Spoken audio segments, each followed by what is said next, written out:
Oh, I will. We are. Thank you. Not bad, are you? Thank you. Oh, I like to start on your hair when I walked in.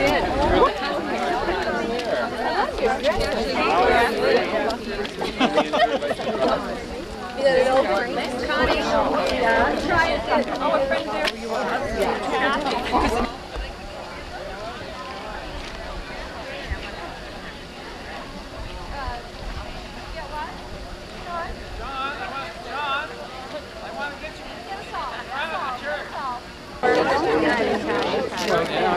Family are here. Louise is in Paul. Paul and Kathy. You got it right, Paul. Let me get over there. I think it suits her. Wait a second. Get the What's this? Good photo. There we go. The blushing groom. It looks better than when you did it with the mirror. How come you know me? Oh, I you must have been wearing the dress for a couple of years. Every night here. Actually, we probably get Just for a couple of minutes. Usher. Greg Mercetti, brother of the groom. Mike Murphy, best man.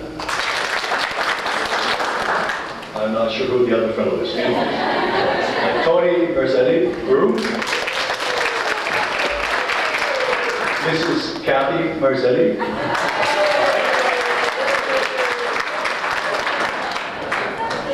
Kathy Goodfellow, maid of honor. Mary McCormick, bridesmaid. And Connie Daley, bridesmaid. Oh, sorry, I'm Pat Daley.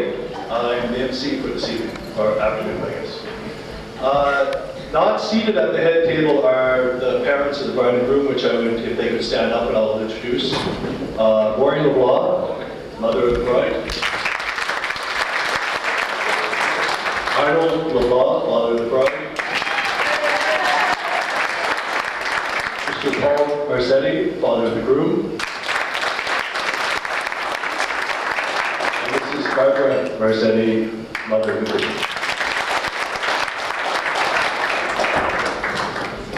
Jane LeBlanc, booze egg with the champagne.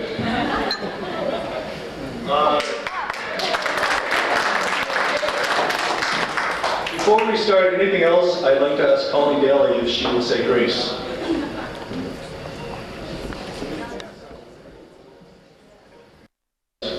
Yeah, we have lots of questions, Tony, that will carry us right to the meal, I guarantee you. Okay, your skill testing question. How did Kathy and Tony meet? A, blind date. B, through friends. C, in the men's washroom at the subway. Excuse me? B. B, you're correct. Through friends, in the men's washroom at the subway.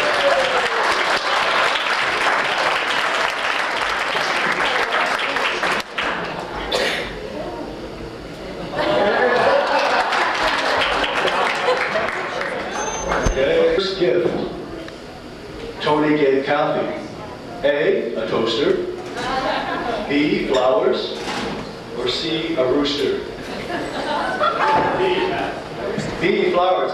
Wrong answer, thanks for playing. It was a rooster that actually crowed and wore pajamas. And apparently could only be shut off if the body fell apart. You didn't win, so Tony asked, who do you kiss? I'm not getting into this area. This is a family show. The food is ready. Okay, enjoy. B, McDonald's. C, went for a walk in Nelson.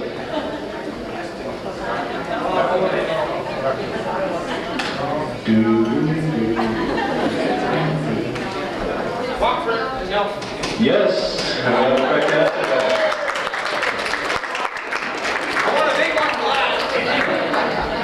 Steve said he'd like a big one for that.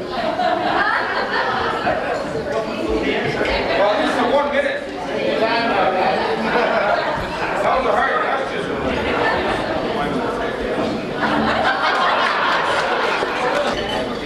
What is Tony's golfing nickname? A. Divot Man. B. Swamp Man. Or C. Rooster Man. They're having a little group huddle. Pretending to exchange thoughts and ideas. There is no all of the above. A.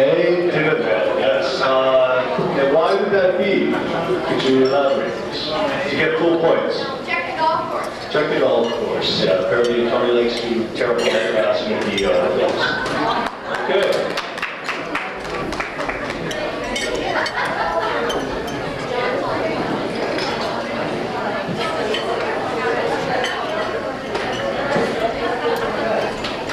What's Kathy doing when she wrecked her parents' car? High school. A. Watching a cute guy. B. Eating a box of KFC. And I didn't write this one, honest to God. C. Belching.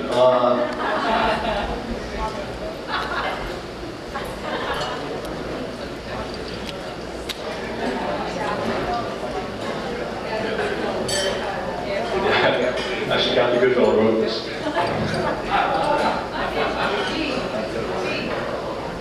B. Eating a box of KFC. Sorry, wrong answer. I can almost give you that. I think it's an all of the above. I think it was eating a box of KFC while watching some cute guy, and then she belched afterwards and ran it back to work. So that's a winner. That's a winner. Okay.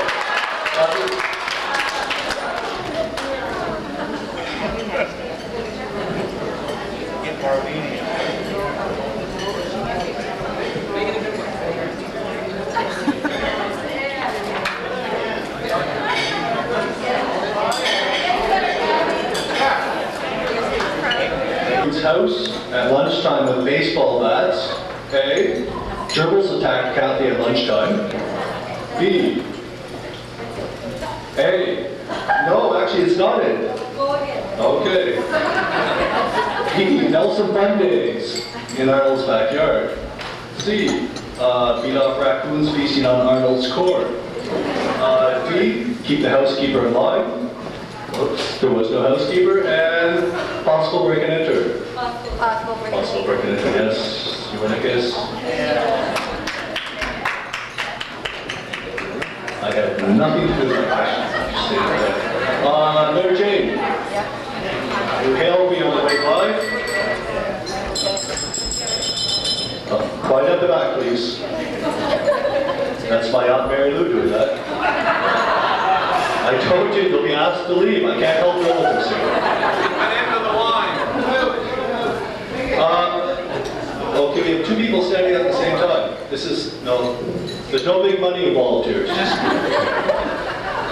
okay, first Mary Jane, and then I'll go to the back.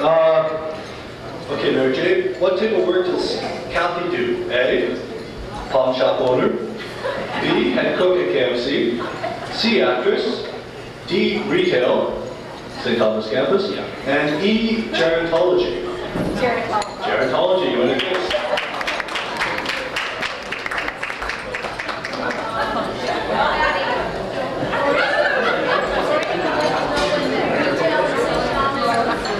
Clothes, yeah. It's when she sold most of her clothes on campus. Okay, this goes up to Mary Lou. Okay, Mary Lou, you're a former St. Johner, so you may get this one. What famous film did Tony work on? A. One Flew Over the Cuckoo's Nest. B. Chicken Boy, The Untold Story. Or C. Children of a Lesser God. Children of a Lesser God, right you are.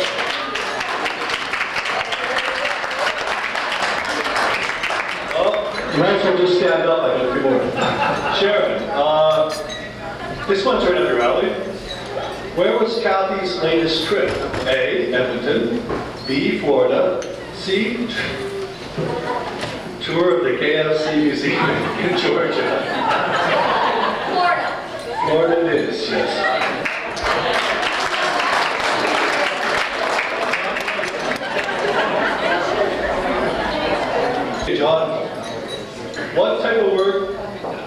Tony do? A, cook at the Red Rooster. B, wrestler, nicknamed Roddy the Red Rooster. C, National Geographic photographer. Or D, I don't know my ultimate. D, head of the film co-op in Fredericton. D it is, yes.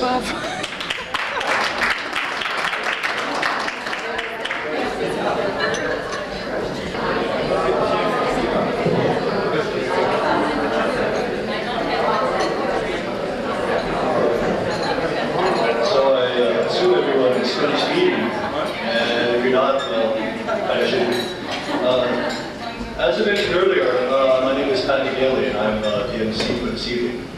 I'm Kathy's first cousin, and on top of that, I also grew up in the same street as Kathy, so we shared similar childhood memories, most of which I'm working through today in therapy. But my therapist says I have a good prognosis and the flashbacks will cease and I can lead a normal adult life. So, you know, money does my happiness. When I was asked to give this little talk this evening, I thought like, wow, I mean, what do I say to Kathy? I've known Kathy as long as I could walk, you know, and even then she was tripping me. So nonetheless, I mean, really our childhoods were quite entwined, and I really had to think long and hard about what I would like to say. And then I have met Tony in the last number of years, frequently at parties nonetheless, that hosted by Kathy Goodfellow and Kathy LeBlanc. Those of which have been censored because most of my material this evening I had to pass through a censor board, i.e. Kathy, and so a lot of them were axed, so I'm going to keep this very much above board. Because Lord knows where it would go after that. I'm kind of on a really funny angle here. Can't quite comfortable here. Okay, I thought of Kathy and I thought of the best way to, no comment, sorry. Okay, well you're kind of making me nervous. This is not a daily occurrence for me, although some may think otherwise. Okay. I have a number right here. God, yeah, some of the relatives you haven't met yet. Anyway, so I thought the best way to give you a little indication of Kathy's character and maybe Phil Tony too. I don't know if he's heard some of these classics. And they are really classics. I got writing and I thought, you know, another chapter, and it's a book and it's off to the publisher. So that may be in the works. I just want to speak briefly, and I will try to keep it brief. I've been warned and threatened. And so I thought maybe I'll share a few stories as I walked down memory lane with Kathy LeBlanc, or rushed down memory lane. It was in between the wedding and the actual reception here. And just a joke, I put a lot of thought into this. Kathy and I grew up together, as did a lot of our cousins. And I thought of Brenda McFarland today. Ro was saying one time she was talking about our street. Well, we come from a very closely knit community, and it's a nice, quiet little street. It's basically, actually, the actual name of our street is Memory Lane. It's just been changed the last few years to Cody Street. And Brenda Ro was telling me, we were talking one time driving back to Fredericton, and said, you know, really growing up in Nelson, it was really Beaver Cleaver's neighborhood. Like Joe was in the kitchen baking pie. And that wasn't that far off. And said, you know, really, it was kind of a Camelot in a lot of ways. And that's kind of how I viewed it. It was a very positive childhood and a lot of fond memories. And it really shaped kind of who we are today. Although my therapist yet again disagrees with me. I could do with some less molding, he said. So I thought I'm going to take you through, very quickly, life with Kathy. Picture it, childhood, summertime. Summertime, Kathy was basically our sole source of entertainment. None of us went to camp, which I have no idea why. Maybe camp wasn't done in those days, and I think if you had a family larger than 5, that was considered camp. So we all hung out together. There was a whole crew of cousins, and then Egan's came down. There was a crew of the Egans there, and we kind of all just hung out. Well, Kathy was a very creative child. She's very artistic. Even as a child, she created puppets and you did all this stuff that you're embarrassed to say as an adult that you did. And So anyway, and she sang this, that, and the other thing. But these summer projects, they're basically like Frank McKenna's MB Works, like back-to-work projects. And we would have, I'm convinced, full employment today in this province, and Catherine was in charge of these big projects. I mean, I had full employment. It was a good way to supplement your income, your allowance at that time, and basically fleece the other kids in the neighborhood, which we did quite often. I'm surprised that they still smile at us when we come back as adults. So Kathy, just to give you a range, and I jotted a few of these down, was it started basically, don't let the paper scare you here, we had, Connie and Kathy were good friends. They had the CNC library. You know, I mean, eventually, it was based out of the baby barn, Arnold's little red baby barn in the backyard. That became the headquarters for a lot of things. So they had the CNC library. Well, Kathy and Connie library. You know, that eventually went belly up because nobody returned the books, and the girls got kind of nasty when they went to collect the overdue money and all that stuff. So it was just a bad experience all around. And actually, to this day, when I see Hardy Boy Mysteries, I just have this flashback. It's like, that CNC library. It was quite torturous. So we have the CNC library, and I don't know if you remember, maybe people like my age, mid-20s, you remember, everybody sit down if you're not mid-20s. If you remember Rice Krispies, do you remember the Rice Krispie boxes? Well, they always had a prize in it. And you got really excited, you know, no nutrition, absolutely no nutritional value, but you got a prize. So you have your parents to buy it, it's like, really, I promise I'll be healthy, I'll be strong, give me the prize.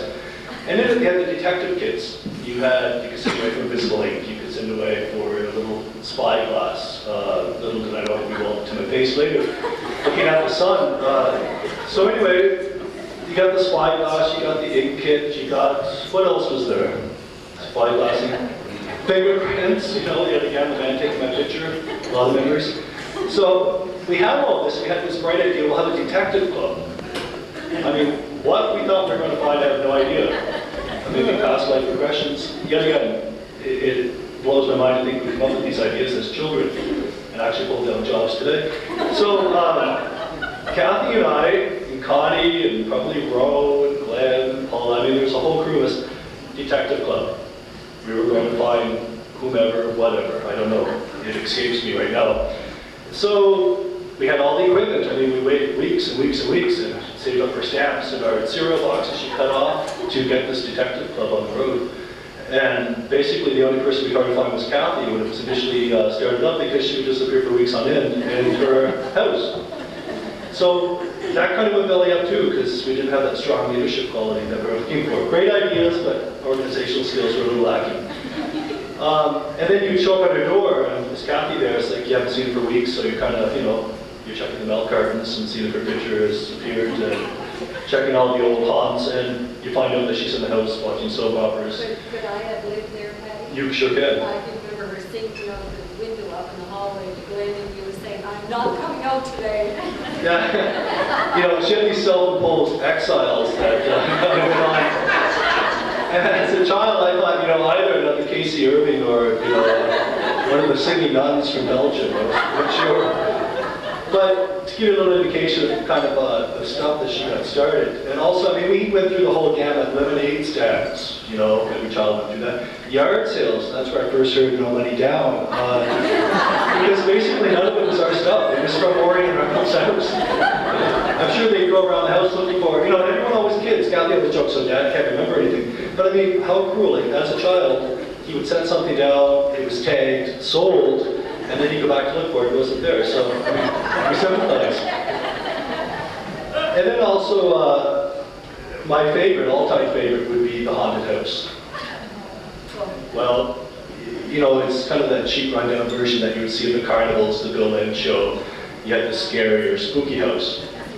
So we thought, yet again, we'd have a hefty price because we had this actual bank that was a skeleton and its bony hand would come up and take the quarter. So we thought we could double that price and get 50 cents out of that. So I mean, the other neighborhood kids were quite broke. We were planning summer vacations in Florida. Keep this in mind, we made quite a bit of cash off this. So the haunted house took place. Well, Kathy, being very artistic, decided to be wardrobe coordinator. Harmless enough. So the third night of these performances, we all changed characters periodically, and then Kathy decided to make me a decrepit old man rocking in a rocking chair, moaning. I don't know if that was a bit of foreshadowing of the gift of prophecy or what, but anyway. So decided the only thing my character would need, really, to scare the kids was a little more powder for the hair, something, and we couldn't quite put a finger on it, to make my eyes bulge out a little more, maybe a little bloodshot. So, unbeknownst to me, I let her do her thing because she was a professional.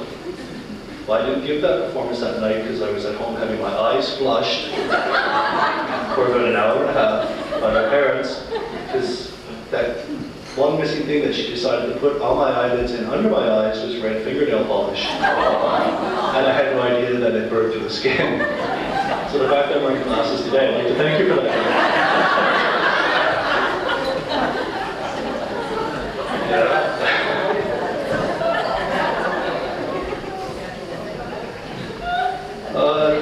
Also, Tony, just to give you some idea, you know, I really sympathize with you today.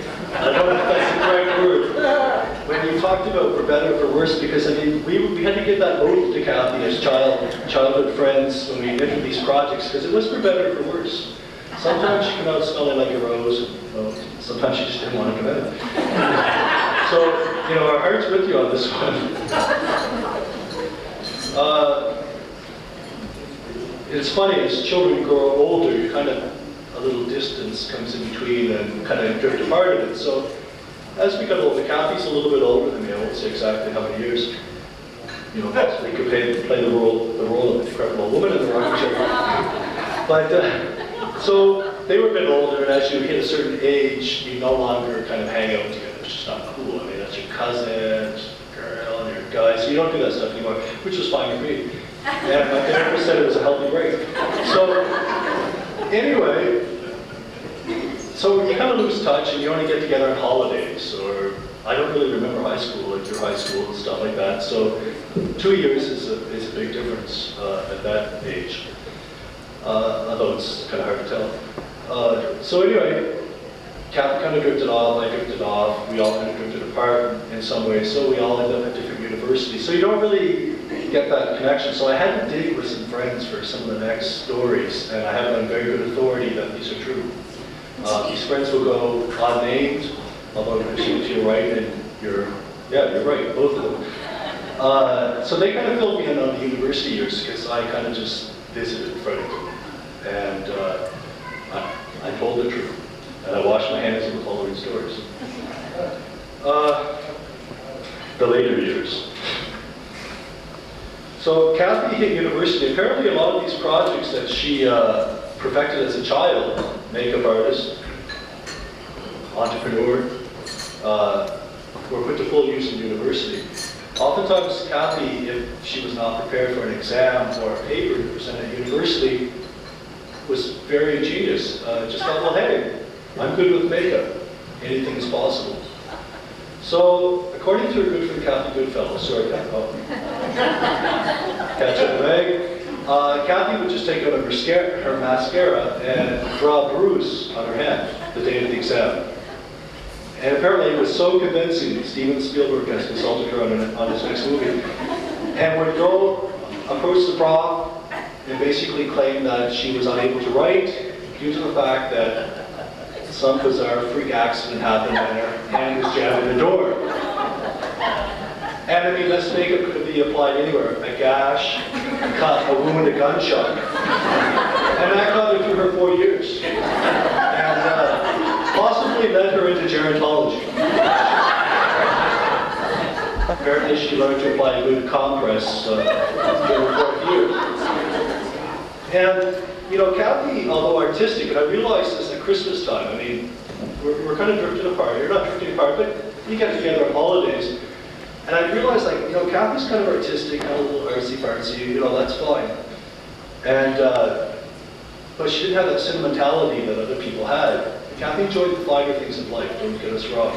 I mean, she was all for saving the world during certain periods of the day, and that was about it. So she enjoyed high quality, fine gifts, brand names, what have you. And nothing was too sentimental for Kathy. I mean, you saw her a little bit kind of weepy today, and I have to be quite surprised because I've seen her with lovely gifts that family, friends had given her, and next thing you know, a week later, she's at the pawn shop. These things are gone, she's got top dollar, she's got money in her pocket, and she's out of there. So I was kind of scanning the crowd of the women tonight, and I thought, gee, I wonder if anyone here is wearing anything of Maureen's. And I thought, there's probably a lot of women showing up to work somewhere in this country with a Maureen original. Yeah. So, Kathy was all for making a buck and surviving, And apparently she was quite famous for spring break clearance sales. Bargain basement stuff. I mean, she lived in the basement of Banyan, and it was well known, people trained us down there because it was like the Better Buy Garden. And, when you're going anywhere spring break, Kathy's the girl to see. I mean, she's got an outfit that will fit you at cost. Mine are none of it hers. And these were well-dressed people who left on their spring break. So that was another thing that really made us realize, she has a lot of business potential. So, keep in mind when you're sitting beside that person, just check a name tag. Maureen used to soak her name back or something. So you may find it. No. So Kathy made a lot of friends going to university. And I used to visit Friday from time to time. A lot of some of the friends she made are actually here this evening. Kathy Goodfellow is an old friend. Mary McCormick, I think she met at university. And of course Tony, she met Tony while studying in Fredericton. And that's where I kind of get fuzzy on everything because at this point, I think I met Tony after I graduated from university and I worked here, there, and everywhere. So I'd always come back and Tony and Kathy were always very good friends, so I'd always see them at functions together. I thought, isn't that great? They're good friends and everyone's getting along well. No pushing, no shoving. And so anyway, I would kind of go into work, I'd come back, and I'd be at a party, and there'd be Tony and Kathy, and a lot of the friends or whatever. And then this one particular New Year's, I landed back in Fredericton. Keep in mind, middle of a snowstorm. Well, that doesn't keep America sheer away from a party. So we drove like 2.5 hours behind a snowplow to get to Fredericton for this New Year's Eve party, which Kathy Goodfellow and Kathy LeBlanc are quite famous for. And Kathy said, Pat, come over early. Just relax. I got there early, I drove her to work. I helped her clean up around the office. I emptied a lot of garbage. I had a great time, it was very memorable. And so anyway, after Kathy finished her job, we were able to actually kind of commence with this party. So Mary McCormick arrived with Richard McCullum, there was a big crew of us. We had gone out, no taxis to get back to the apartment. Actually, Mary McCormick and I got to drive a Pizza Delight delivery boy who fleeced us. And I might add, so if you ever want to boycott a product, it's Pizza Delight. But anyway, the whole point of this part of the story, there's a point, is that I kind of lost it here. So come back to me. Okay, it's here. That's kind of when I first remember Tony really on the scene. And I don't quite recall, first impressions or what have you, but I remember this damn rooster like it was yesterday, it was coming at me. Tony arrived with a Christmas gift for Kathy. So Kathy, before we got out, decided to unwrap this gift. And it was a rooster. It was like Rusty from The Friendly Giant. Well, at that time in Fredericton, they had a skit going called The Unfriendly Giant. And Rusty was kind of evil and all this stuff was going on. So anyway, he had this rooster that kept crowing. So anyway, apparently somebody body pressed it and stopped crowing. So we had all kind of forgot about the rooster. Well, coming back, it must have been 2 or 3 in the morning, everyone's just kind of tired and talking. All of a sudden, this rooster kept crowing in the background. Well, I thought it was Kathy at first. Until we, investigated, it was this rooster in the closet. So, just kill it. Do whatever, chop it up, fry it for breakfast. I don't care, make it stop. So anyway, that was my first impression, I guess, is this man bearing gifts of a rooster. But if you look a little deeper into that story, there's a message. And we saw it at the time. We knew, friends, yeah, sure, right. We knew there was some subliminal message that Tony was trying to convey to Kathy, and I don't think she quite caught it, but the rest of us did. We really thought Tony was trying to say, one day, man, you will be my wife. When you are, expect you to rise early in the morning, to cook me breakfast, just like on the farm, be devoted and loving and caring. Well, Tony, just not to bust your bubble, but rising early for Kathy is 2 or 3 in the afternoon. Breakfast is at McDonald's. And that would be about all you'll see of that little dream, but that's what we kind of read into that. But it's all right to dream. That's not a bad thing. You know, and I often think of the LeBlanc family. I mean, we grew up and we were very close, what have you. Kathy and Jane, I come from a very large family. We're, you know, like sisters I already had and didn't want any more of, but nonetheless, we're the older sisters and very much played that role. So I mean, we had a lot of fun and a lot of great times, and Tony, just to, you know, to let you know that Kathy comes from a great background, and you know, she's a good person, had a lot of fun, so made our childhood a lot of fun. And not to worry, you don't have to have that blood test or check the gene pool, everything's moving there. So, you know, a lot of times you don't know the big city who you're marrying, but rest assured here you do. Also, I'm going to have Tony's best man come up and speak after me. He'll provide a little bit more of the personal touch and give Tony's side of the story here. And it's kind of awkward sometimes when you don't know the other half as well. Just one more thing I'd like to mention here, and like I said I'd keep it short, but this is the last part before the flashbacks start. And so I just want to say, Tony, you know, you're going to have a great life with Kathy because her real charm is that she teaches you to look at things in a different way. I mean, Baby Barn is not just a place for storing things. It could be a hideout, it could be a fort, it could be a detective agency, what have you. And she'll teach you to look at life from a different way and not to accept things for what they are and teach you to dream. And Kathy, you know, from what I've met from Tony, I think he'll help you a lot too. After you look at things from a different angle, he can kind of provide the lighting so that you see it a little clearer. So I wish you all the best. And now we'll have the best man come up and give a toast to the bridesmaids and tell us a little bit about Tony.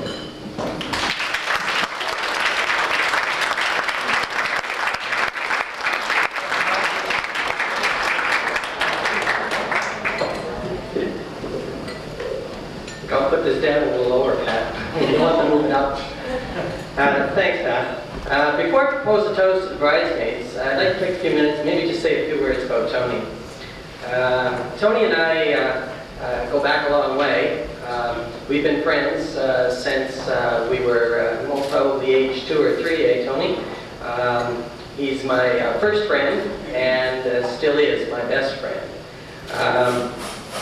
Tony, I wanted just to let you know that I was really honored that you asked me to be your best man today. It meant a lot, and just as it meant a lot for you to be the best man at my wedding, I'm very pleased that you did ask me. There were times, however, you know, being friends with Tony kind of could get you into trouble. There weren't that many, I guess, but I do remember one time when we were probably about age 4, and Tony's parents probably remember this one. I know my parents certainly do. And I know Tony does because he talked about it too one time about 8 years ago. But anyway, we used to go out for rides on our tricycles at the time. And we were only allowed to go, you know, up and down in front of the house and back and forth to one another's homes. And he lived across the street from us in Champlain Heights in St. John. And so anyway, Tony thought we probably needed a little more adventure in our lives, I guess, because he kind of suggested, well, we go for a little bit longer ride this day. And so, me, of course, I just followed along, you know. Tony led the way always, anyway. So we just led me right down the street and into the woods. And, well, we had a great time. We enjoyed ourselves, but we didn't really realize, I guess, until we were heading back, just how frantic our parents were because they were right there to pick us up, I know, on their way home. So I think we gave them a pretty good scare that day, if I'm not mistaken. Then for a number of years, I didn't really have as much contact with Tony, partly because I moved into the city, and he eventually moved into the city as well. But again, around high school we met, and this would have been probably grade 10, and I recall going into Mr. Como's class in grade 10, and after getting home, my parents saying, well, who did you, you know, who's in your class this year? Oh, well, the same guys from, you know, St. Peter's or whatever. They said, well, isn't there someone else you know there? No. My dad says, well, yes, sir, it is, you know. Where's Tony? Isn't he in your classroom? Of course. Well, I didn't even realize it. I didn't recognize him. It had been probably probably been 5 years since I'd last seen him. And he had grown probably at least 2 feet by that time. And he was a lot taller than I was, and I just was totally, I just couldn't believe it. I thought, well, went back to school the next day, and since then we kind of became friends again, and reacquainted ourselves. We went on to university and went together to UNBSJ for a few years. I eventually went on to Waterloo, and he went on to finish his degree at UNB, got a master's, his degree of business administration there, Bachelor of Business Administration, and went on to get his master's of business from St. Mary's University in Halifax. And so we both graduated in 1983, and then that's the next time that I remember kind of going on another wild trip with Tony. We went on a little trip to New York City at the time, and so it just so happened while we were there, Richard Pryor was giving a show at the Radio City Music Hall, and I remember Tony, he was really, this was the greatest thing, when we could get to see Richard Pryor, and well, you know, it's okay, I wasn't that keen, especially since we, tried to get tickets, and the only ticket you could get was for this midnight show. My goodness, I'm not really that keen on being out in New York City at midnight, but he was really wanting to go. And, okay. So we went. We had a great time. The show was excellent and everything. But I remember afterwards getting out of the show and looking around for a taxi to get our way back to the hotel. And Tony saying, well, I don't bother with the taxi. We'll just follow that big crowd. They're heading towards our hotel. I don't know. Anyway, once again, down the street I go, calling Tony. And we ended up, well, that crowd disappeared. It didn't take too long. Here we were on Madison Avenue, 2 o'clock in the morning, and nobody around. Those last few blocks went by pretty fast, if I'm not mistaken. And I think we probably would have been pretty happy, actually, if our parents had to come along at that point and give us a lift or something. It was really kind of a scary evening. But anyway, maybe just so you know, Kathy, that's one thing. Just be a little careful if Tony says, come on, follow me this way. They never know where we might kind of lead you. Anyway, in all seriousness, Tony is a wonderful fella. He's a loyal friend, and I'm sure that Kathy and Tony will have a wonderful life together. And so I would like to thank the bridesmaids who gave such wonderful support to Kathy at the ceremony today. I know Tony appreciates as well what the bridesmaids have done for his lovely bride, and would want me to thank you, ladies, on his behalf. And now I'll ask everyone if they might stand, and we'll drink a toast to the bridesmaids.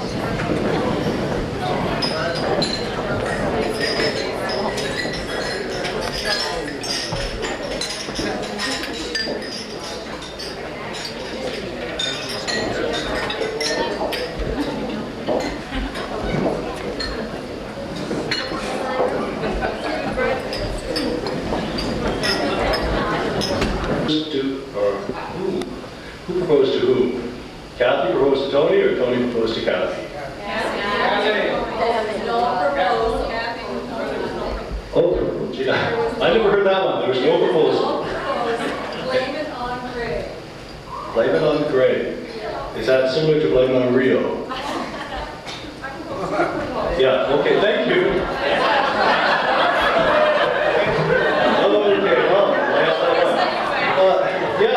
I was kind of briefed on this beforehand, so I kind of thought this was an interesting story.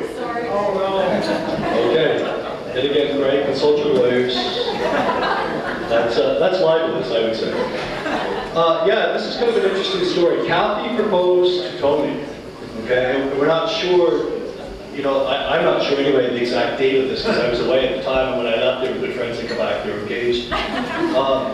But anyway, apparently Kathy, heard this rooster crowing one morning, and we're not sure where, not sure why, but anyway, this rooster's crowing, and she woke up with inspiration and decided that, Tony's more than just a friend.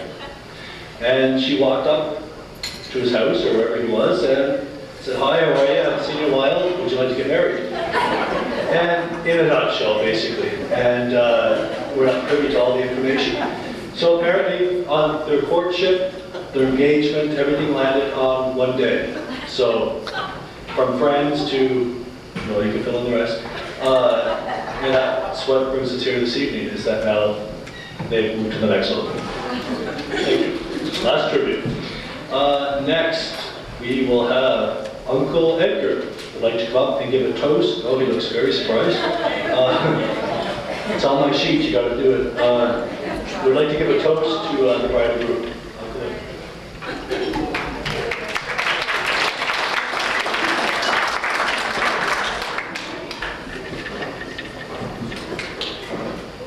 You know, I've often been told that I was born with a great love for the sound of my own voice.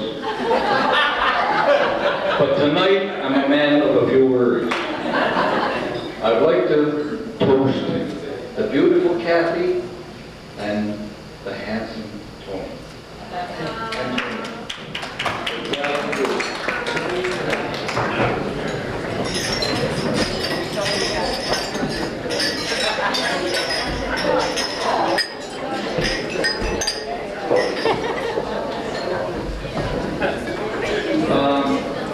I just happened to pick up a telegram that Tony got from his boyfriend out in Vancouver. It says,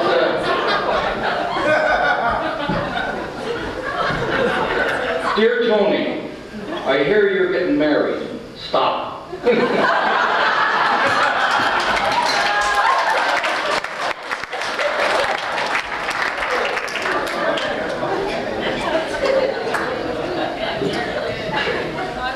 Well, we don't know how to follow that one, nor do we want to. Okay, next, after that, we're going to have Tony would like to say a few words, and we'll have Tony say a few words.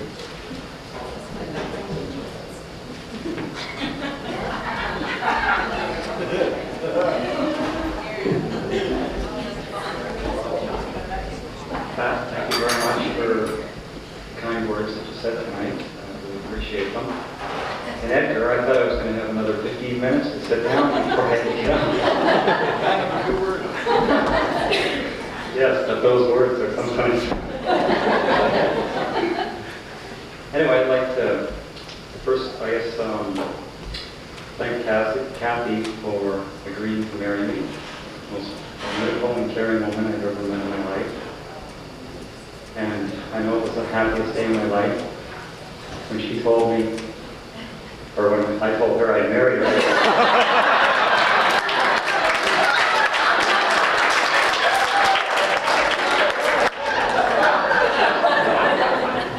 But I guess I've been on a cloud ever since.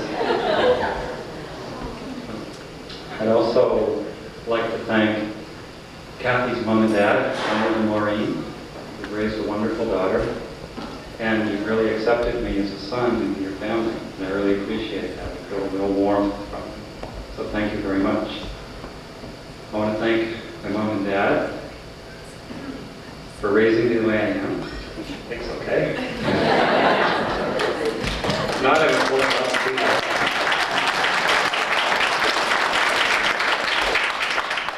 And I know that the example that they've set as husband and wife for me will ensure that I'll have a good marriage with Kathy. So very, very good. I'd like to thank some people on the head table here, because without them, I don't think the event would have been nearly as successful as it's been today. So starting with Kathy Goodfellow, I'd like to thank you, Kathy. You're a really good friend, and you stuck with us through the whole thing. You were rooting for me, I think, all along. But I have been pining for Kathy for all those years.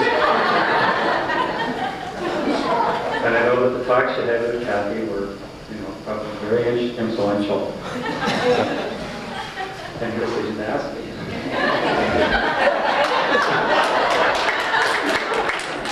I'd like to also thank the bridesmaids, Connie.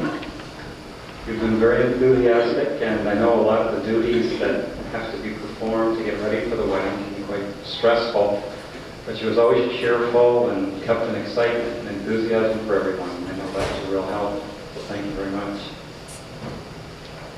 Mary, I'd like to thank you too. You've been a really good friend. You've helped organize a lot of the events leading up to the wedding, and I really appreciate all that help. Mike, as he said earlier, he was, or I was the best man at his wedding, and we've been friends all our life, and I think that's one of the most important things to me is your friends, and to have someone that sticks with you, I guess, for 30-some years is really something special. And I know everyone out there, would wish to find, hopefully they will have a friend who is true and dear as Mike. I'd like to thank my brother for being here. Once again, the family connection is really important to me, and I'm really glad that everyone in my family was able to be here with me on this special day.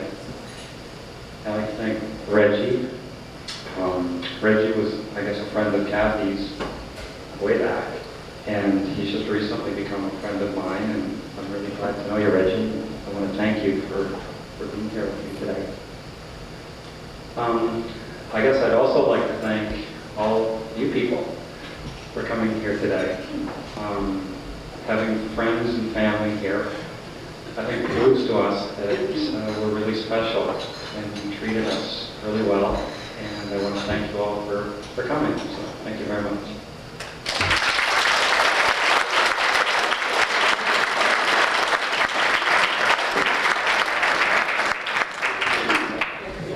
Before we move on to the next person, I just want to mention there's a little girl here tonight, and this is her first wedding. And we'd just like her to stand up and say hi. And Kathy, could you stand up first? Leah, my little cousin Leah. It's her first wedding. We just want to let her know that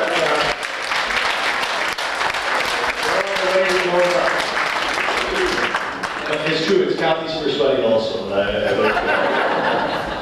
Next, my Aunt Sharon would like to come up. Oh, she's again, she looks surprised. She has something she would like to, I guess, present to Kathy. And it's a bit of a tribute. I'll let her do the honors.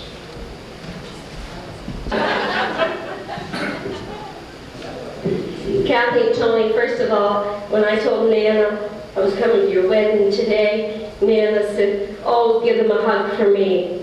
So she knew you were getting married today. Now this is from Mimi. Mimi is our second daughter. She's in Dublin, Ireland, and she faxed this to me yesterday. Okay? And she composed it. She doesn't get that from her mother. It says, "Kathy and Tony, congratulations on your wedding day for two special people in their own special way. Kathy, full of life, mischief, and fun. Tony, I know, is the patient one. As a child, I remember the days gone by, playing games and pranks till we thought we would die. Trouble was always Kathy's middle name. With that angelic face, she was never to blame. Now all grown up and starting anew, sharing with someone who cares for you. On this journey of life that you've chosen together, may troubles float off on a breeze like a feather.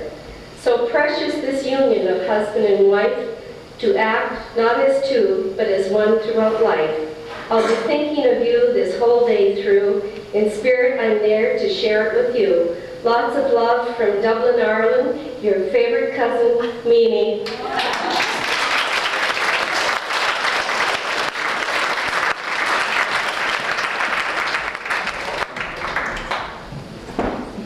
Sharon, you could just photocopy that, read it again at her wedding, because a lot of that stuff would apply to her.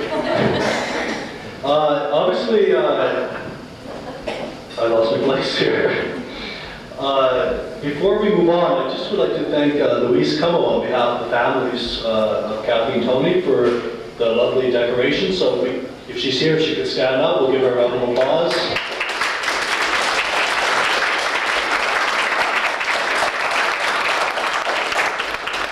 I don't understand sign language, sorry.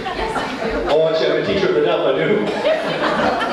I'd like all my helpers to stand up because they were just... Could the helpers stand up, please? If you have a name tag that says helper. Well, the name was helping with the food. Okay? and she'd also like to tell you you can help take it down. So, thanks for the help. Next, oh, I was also supposed to thank the kitchen staff. If the kitchen staff could come out, please, and we'd like to thank you for such a wonderful meal.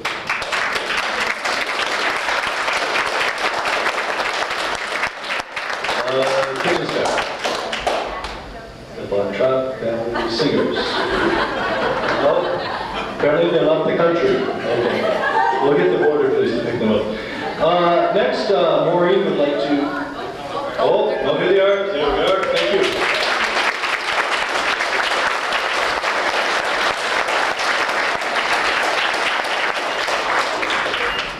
Okay, and I'd like to thank the people who poured the wine also, but I don't know where they are. Next, Maureen would like to say a few words. She would like to come up and say a few words.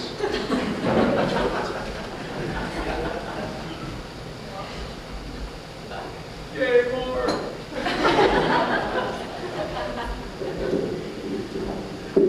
Arnold told me that if he could be assured he wouldn't have to say a word, he'd really enjoy his wedding. So I said I paid all my life for talking.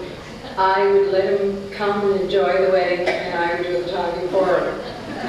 So I just want to thank everybody for coming. I'd like to welcome Tony to our family. As you know, we only have 2 daughters, so it's really nice welcoming a son-in-law to our family. And I'd like to recognize the fact that Arnold's side of the family, his sisters and brothers have come from Hamilton and Edmonton to be with us. And perhaps we should introduce them to you. We have Caroline and Freddie from Burlington, Ontario. We have Edgar and his friend Betty from Hamilton. We have his sister Heloise from Hamilton. And we have Florence, his sister from Edmonton. So I just want to thank everybody for coming and to invite you back to our house after the reception. Thank you.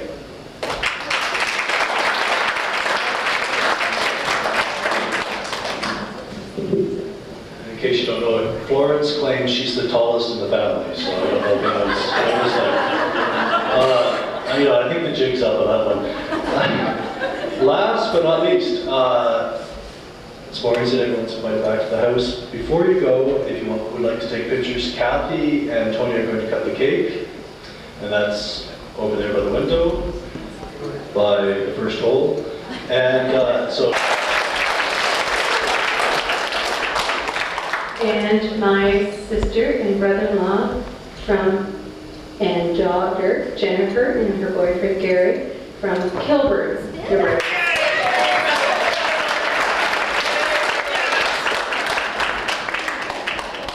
And I believe Dave is going to entertain back at the house. I have my piano too, so he'll entertain us. Thank you.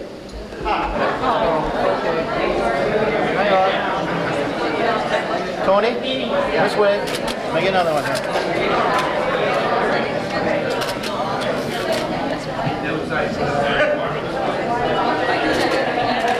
Two more shots left.